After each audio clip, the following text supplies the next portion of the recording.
Today I'm going to show you guys, proper safety tips about bucking logs, proper way to, when you're cutting, how to stand with the chainsaw and hold it, proper way of starting it, and more PPE to have on you just in case anything happens. So first thing is, I'm always going to check to make sure that I have my tourniquet with me. I always carry these in all my trucks, and this toolbox always comes with us to any job site that we go to, just in case anything happens, any serious injuries. Also, first aid kits. We have our first aid kits as well.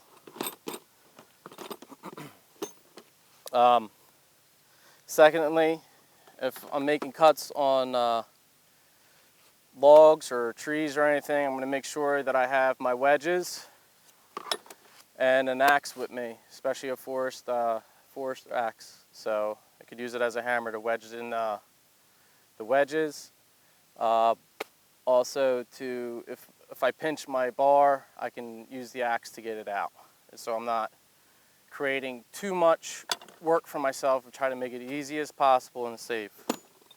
Also, I'm going to make sure that I have my chain sharpener, so if I hit the dirt or anything, I can start sharpening my chain and make sure that it is cutting efficiently, because a dull chain, it creates more work, more fatigue, and kickback.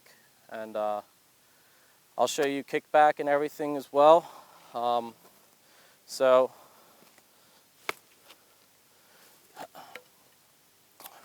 prior to starting your saw, I see a lot of guys, when they get this saw started, they'll be running the chainsaw full blast and they'll release the chain brake, and that is a very bad thing to do. So first, push my decompressor in. The chainsaw burped, so it's ready to be started.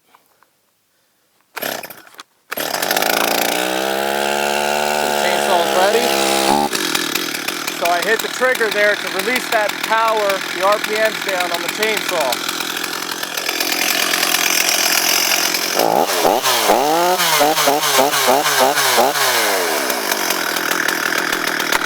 So now my saw is ready to be started. So what I see a lot of guys do is when they're starting their saw, is they're pull starting down here, and they're jump starting it. See if I can get it back down. I'll release it.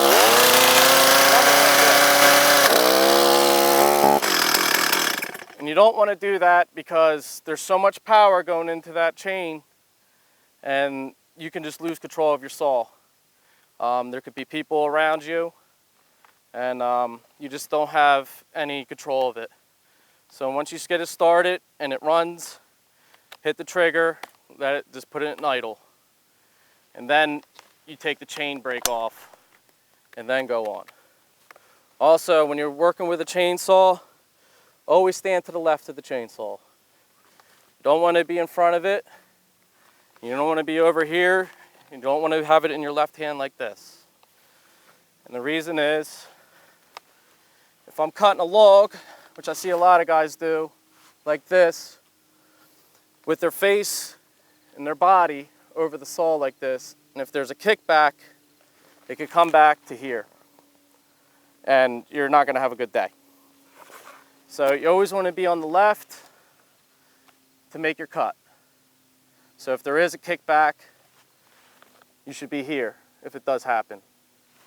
Also, I see a lot of is when someone's making a cut and someone's standing on the other side of the chain, and you're in the danger zone. There should be no one ever staying in front of a cut.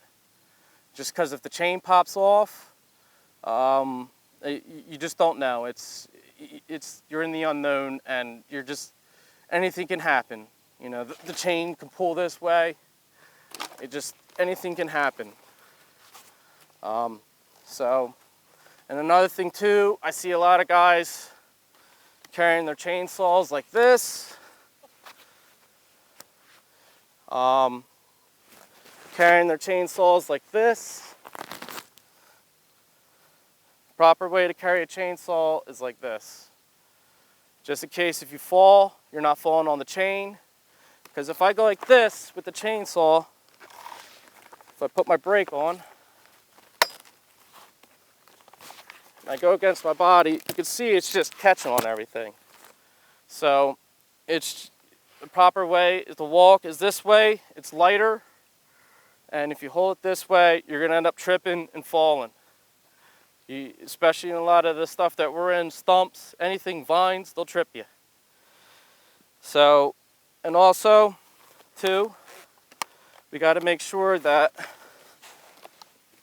when we're done making a cut, that we don't have the chain running and people around. So if I have the chain, I'm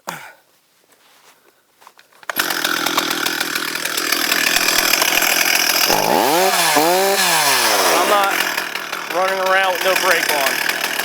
As soon as you're done making a cut, here, the brake should be on.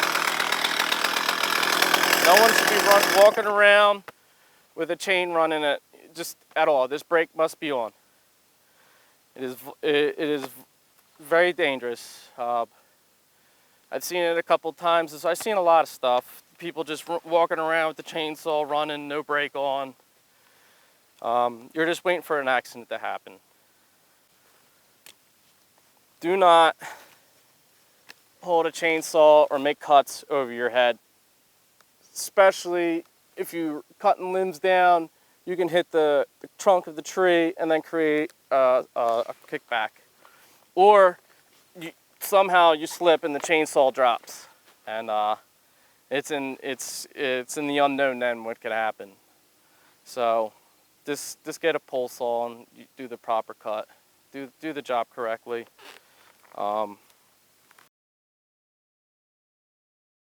Right now, I'm going to show you guys, I'm going to demonstrate what a kickback looks like. Hopefully it works. This is pretty dangerous.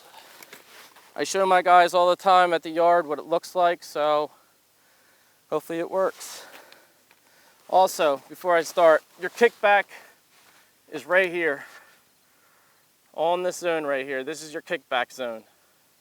The chain that we have prevents a lot of the kickback, so different chiseled size chain will determine your severe kickback. So if you go to the store to buy a chain, or if the state's buying chain, you know, you got to see that the warning, because they put labels on it, that it has severe kickback. So got to make sure our chain brake's on. You want to make sure that your foot's pressed here on the handguard underneath. That's how I always start my saws. You don't want to be, you can start them this way, but you don't want to drop start them, like I said before.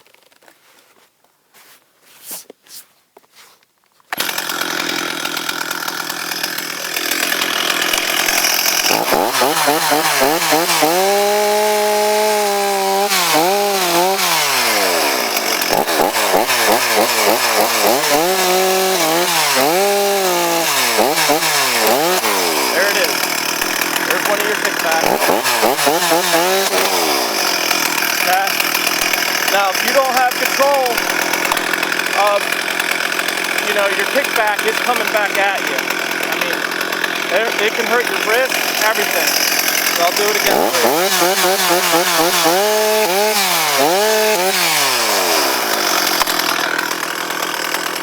I'm doing a little slight more control on it because I know it's coming, but you know, I can feel it in my wrist, my arms. I mean, my arms are tightening up because I want to control it. But if you have someone new or doesn't know about the kickback and people are around, that this 1 second off the log right there can be very serious damage. I've read in the forest guides that, you know, the chainsaws don't cut you, they rip you.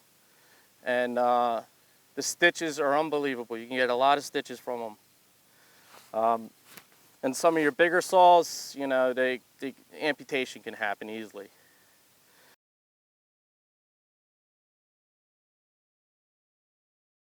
So here I'm going to do the demonstrate what the pull is. So when I make my kerf, I'm going to demonstrate when the saw pulls you.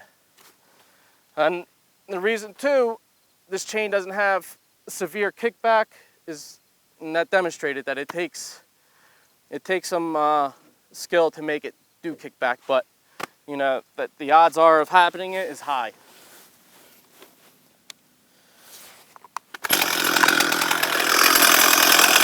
So I'm going to make my kerf.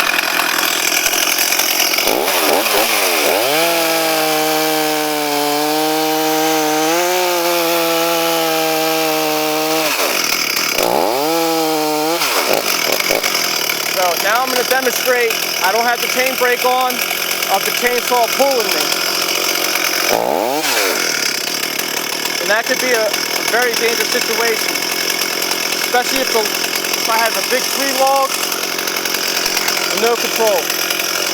I'm demonstrating it again. So it's just going to pull you. So if you're not ready for it, serious injury can happen. It's very important that you have full control of these saws at all time. You got to be professional, and that's it. Even if you're new, your goal is to reach professional. I mean, I've seen a lot of stuff happen to, you know, on the news and everything, people getting injured.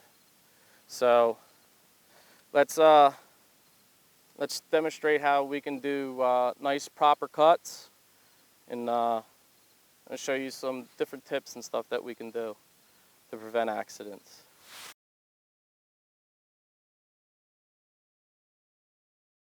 This is what your sawdust should look like from a very sharp chain. This chain has been sharpened a few times already.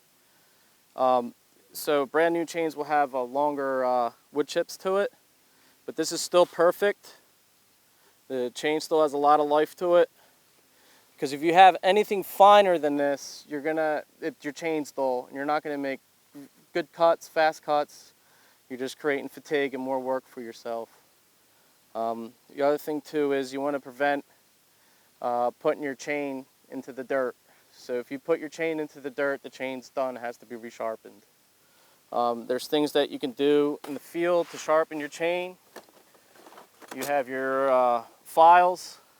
This is, you can change out the files for the different chain that you have. So you got to make sure that you have the proper file in there. And this is a great one for the field if you don't have a grinder on hand on a work site. Most times you don't. So this is great.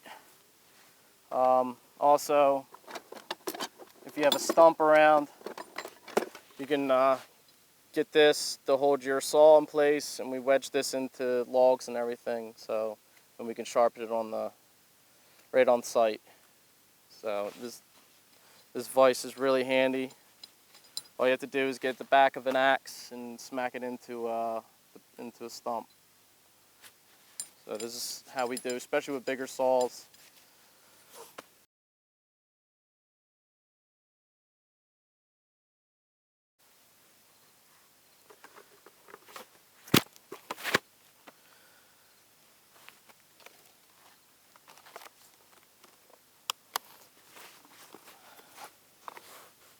So right now I'm going to make a proper cut into this log.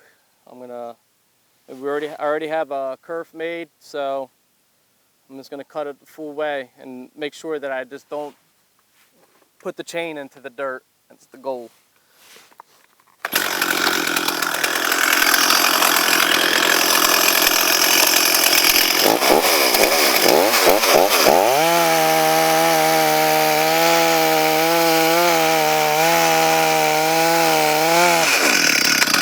Chain brake's on. I'm going to roll the log and finish my cut so I don't drop it into the dirt.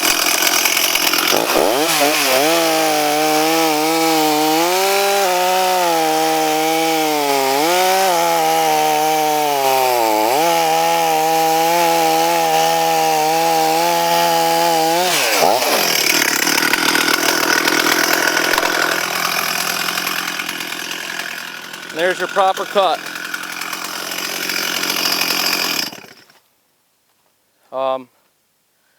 When we do a lot of tree work and everything, you just always got to make sure you're safe, and that's the bottom line. You, learn your tool, because this is a great tool to have, but you must learn it, especially when you get to your bigger saws. And I enjoy doing the work.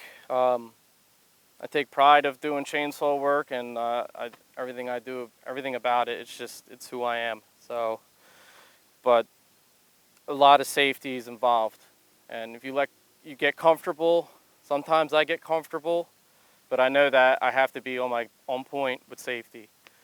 So, because it's easy to, oh, I got this, I can do this, you know, I don't need that.